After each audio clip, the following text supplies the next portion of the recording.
Honoráveis ouvintes, sejam muito bem-vindos a mais um episódio do Extramuros Podcast. Sou o Washington Clark dos Santos, seu anfitrião. No conteúdo de hoje, concluo a entrevista com o mestre Nelson Gonçalves de Souza, explorando seus ensinamentos e percepções acerca dos reflexos na segurança pública da interação entre a prática policial e a teoria da pesquisa. Que princípios de gerenciamento e abordagens policiais são essenciais para o impacto positivo na redução da criminalidade? Bem, eu não quero ser acadêmico nessa questão de abordar princípios de gerenciamento e abordagens policiais. Primeiro, porque os princípios de gerenciamento numa organização policial não diferem dos princípios de gerenciamento de qualquer outra instituição. Você tem todo o processo de gerenciamento de qualquer organização assentado nos objetivos institucionais, assentados no planejamento estratégico, tático e operacional, na identificação de alternativas para o alcance dos objetivos estabelecidos nesse planejamento e a avaliação disso, para ver se você de fato conseguiu alcançar os resultados que você previu. Então, os princípios de gerenciamento, eles são, obviamente, respeitados as peculiaridades das instituições, mas em termos gerais, em termos genéricos, eles se aplicam, são os mesmos aplicados a qualquer outra organização pública ou privada com a qual você venha a interagir. A polícia não é diferente, as organizações policiais não são diferentes nesse sentido, porque lidamos com logística, se lida com pessoal, se lida com operações, se lida com, enfim, a gestão de carreiras. Tudo isso é inerente às organizações de segurança pública, tal qual o é em outras instituições públicas ou privadas. Com relação às abordagens policiais, e se nós estamos falando de abordagens efetivamente do policial no encontro dele com o cidadão, é preciso que isso seja regulado pela lei. É preciso que isso seja regulado por padrões das melhores práticas que ocorrem mundo afora, que devem ocorrer aqui no Brasil também, com respeito à dignidade humana, com respeito aos direitos humanos, com respeito às melhores técnicas de abordagem que não coloquem nem a vida do cidadão e nem a vida do policial em risco, porque nenhum dos dois existe para morrer, nenhum dos dois existe para se submeter ao perigo, exceto quando essa questão efetivamente os coloca em conflito, os coloca em confronto, em que, a partir da utilização das melhores técnicas possíveis, os policiais deverão fazer o seu melhor para que o resultado desse encontro conflitivo seja o menos danoso possível para qualquer uma das partes. Infelizmente, como todo encontro da polícia com cidadãos que estão a cometer infração, estão a cometer crimes, não são situações não conflituosas, elas podem desaguar, inclusive, em cenários muito desagradáveis, como a própria morte de uma das partes. Como descreves a relação entre pesquisadores e profissionais da polícia sob a ótica da importância da experiência de campo? Bem, eu acho que de algum modo eu já toquei nesse assunto em minhas respostas anteriores, mas eu diria para você o seguinte, que há uma verdadeira preocupação por parte dos profissionais de segurança pública no sentido de avaliar que os pesquisadores muitas das vezes não têm nem a prática necessária para entender os processos que ocorrem na realidade do policial e nem tampouco estão de fato interessados em conhecê-la. Isso aí é algo presente na visão de mundo, nas representações dos profissionais de polícia e que precisa de alguma maneira ser superado. Para os policiais, para o que o Bill Bratton chamou de practitioners, né, que são os praticantes da atividade policial, parece ser essencial que qualquer indivíduo que venha a pesquisar segurança pública devesse ter alguma experiência de campo.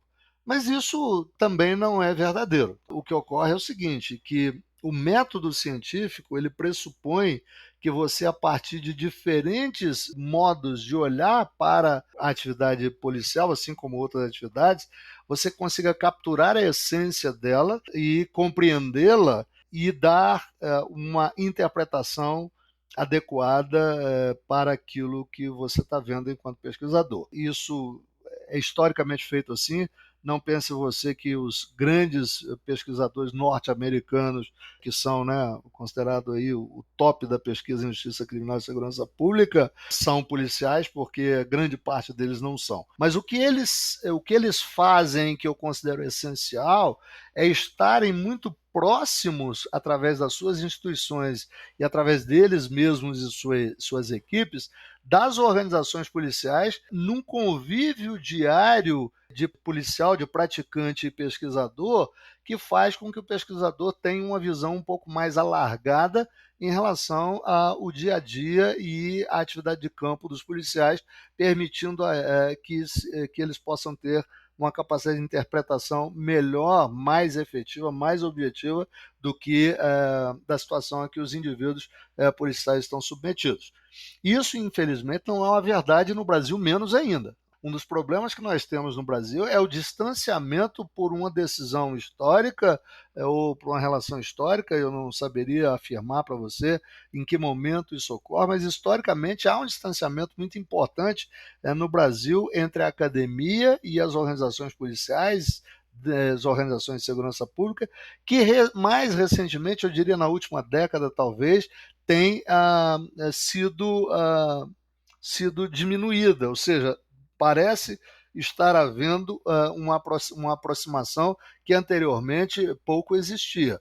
Eu tenho expectativas de que os pesquisadores, as instituições de ensino superior, as universidades, os centros de estudos, né, os institutos de pesquisa que lidam com segurança pública sejam capazes de se aproximar cada vez mais das instituições policiais para que eles possam, de fato, colher dados mais aproximados da realidade policial e da realidade da comunidade na relação dela com a polícia, bem como as próprias organizações de segurança pública sejam capazes de abrir-se à pesquisa, abrir-se às instituições de ensino superior, que podem trazer para essas organizações policiais metodologias adequadas para que elas possam interpretar, às vezes até por si mesma, ou especialmente em conjunto com as instituições acadêmicas, de uma maneira mais aproximada dos fenômenos com os quais ela se defronta.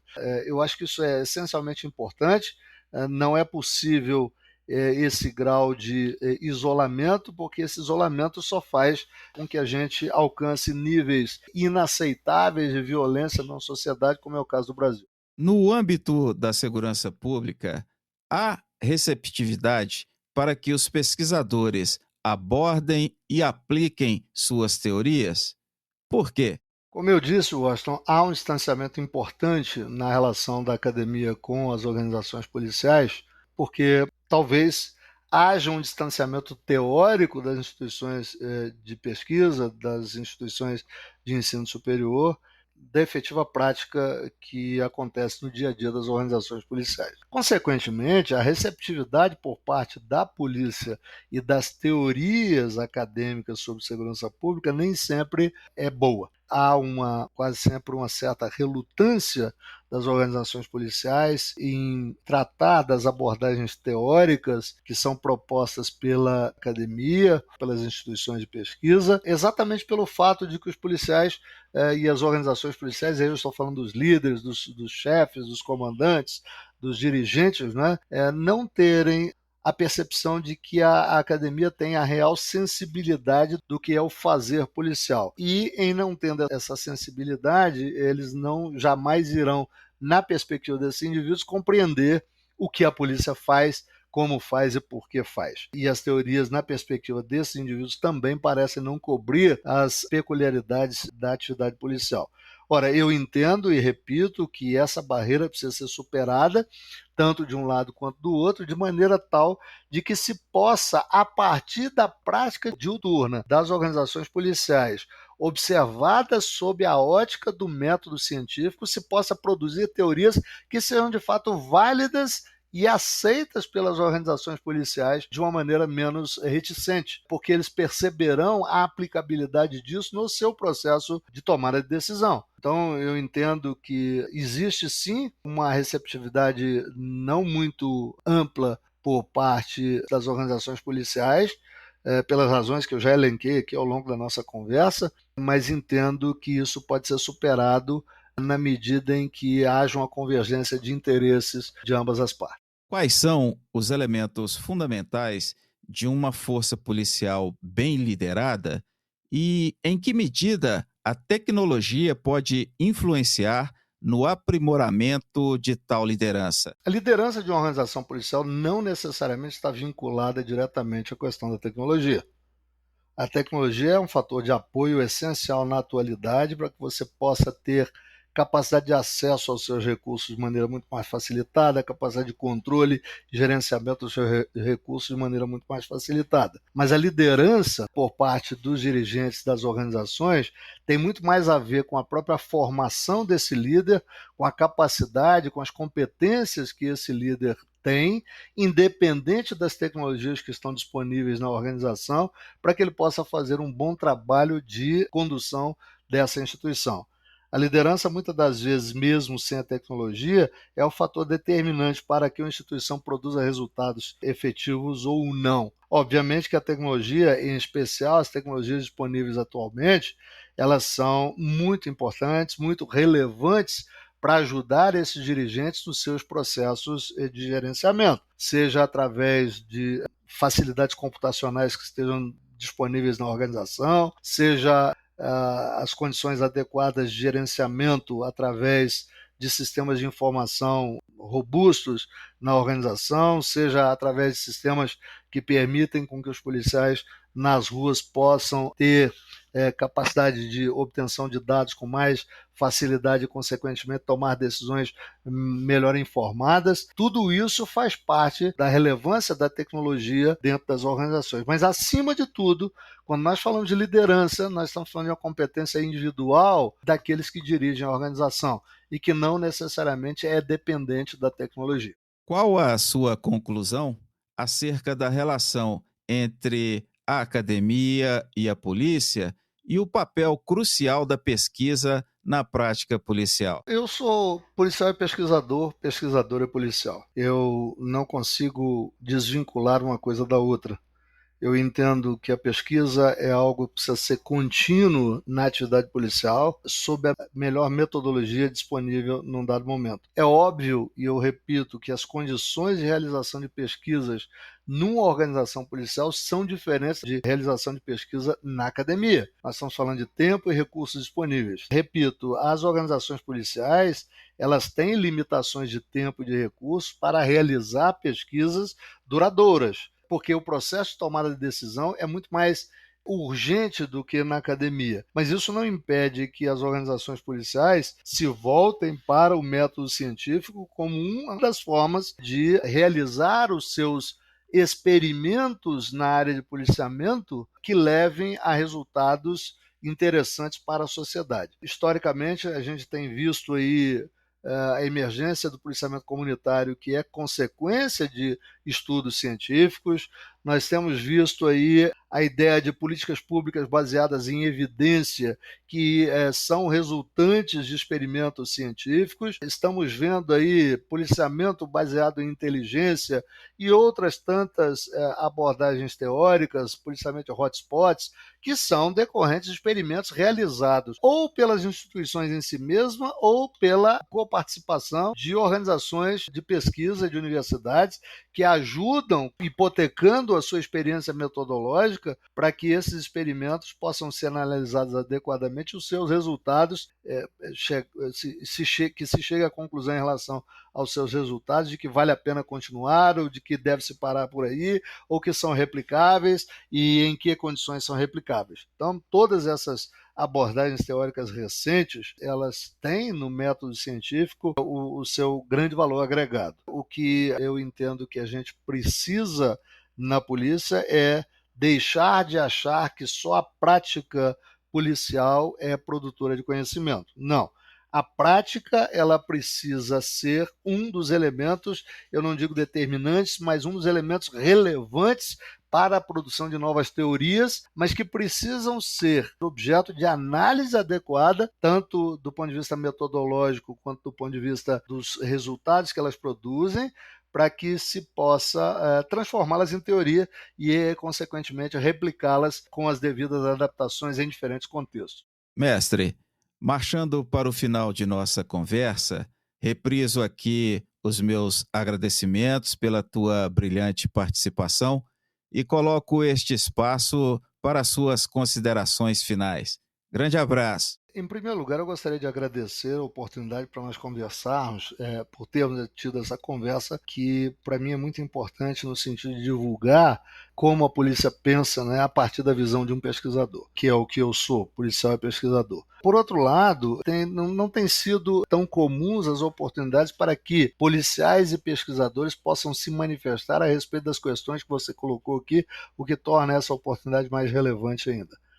Eu gostaria apenas de finalizar dizendo que é essencial que tanto a academia quanto as organizações policiais reconheçam a relevância de cada uma e convirjam para um trabalho conjunto que seja produtivo, que seja contributivo para a compreensão dos fenômenos da criminalidade na sociedade e que sejam capazes de encontrar respostas adequadas para esses fenômenos, cada um no seu devido tempo, seja para a tomada de decisões imediata ou o mais rápido possível, seja para um estudo mais aprofundado ao longo do tempo para se analisar a evolução desse fenômeno. De qualquer modo, não há como se pensar mais em que esses dois contextos, o contexto acadêmico, o contexto da prática policial, continuem atuando em separado, porque na medida que o façam, cada um deixará de contar com a contribuição que é possível advinda de cada uma dessas áreas e, consequentemente, os processos de prevenção e os processos de repressão criminal sempre terão uma lacuna que poderia ser preenchida se essas duas áreas produtoras de conhecimento estivessem trabalhando juntas. É disso que se trata e, mais uma vez, eu te agradeço a oportunidade. Honoráveis ouvintes, este foi mais um episódio do Extramuros Podcast. Sou Washington Clark dos Santos, seu anfitrião. Neste conteúdo, concluímos nossa entrevista com Nelson Gonçalves de Souza, doutor em Psicologia Social, mestre em Gestão do Conhecimento e Tecnologia da Informação e coronel reformado da Polícia Militar do Distrito Federal, explorando sua visão acerca da interação entre a academia e a polícia. Quer saber mais sobre este episódio? Acesse www.extramurospodcast.com. Inscreva-se e compartilhe nosso propósito. Será um prazer ter a sua colaboração. Pela sua audiência, muito obrigado e até a próxima!